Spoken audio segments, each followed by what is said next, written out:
मुल्क भर में सोने की कीमतों में बड़ी कमी वाक़या हो गई। फी तोला सोना 2600 रुपये सस्ता हो गया। सरकारी खबर इंसा इदारे APP ने सराफा ज्वेलर्स एसोसिएशन के हवाले से रिपोर्ट की कि 24 क़रात फ़ी तोला सोने की कीमत 2600 रुपये कमी के बाद 2,73,300 रुपये पर आ गई है। इसी तरह 24 क़रात 10 ग्राम सोने के दाम 2229 रुपये तनज़ुली से 2,36,540 रुपये हो गए हैं, जबकि 22 क़रात 10 ग्राम सोने के दाम 2,14,785 रुपये रिकॉर्ड किए गए। मुल्क में चांदी की फ़ी तोला और 10 ग्राम कीमतें भी बिलतरतीब 50 रुपये और 43 रुपये तनज़ुली से 3,350 रुपये और 2,872 रुपये रिकॉर्ड की गई। एसोसिएशन ने रिपोर्ट किया कि आलमी मंडी में भी फ़ी औन सोने के नर्ख $26 कमी से $2,621 पर आ गए।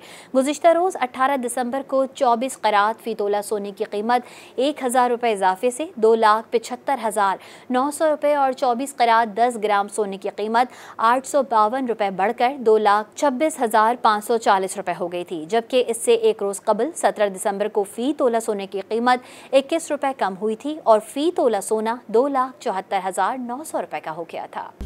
मज़ीद न्यूज़ अपडेट्स और डिजिटल स्टोरीज के लिए सब्सक्राइब करें डॉन न्यूज़ पाकिस्तान।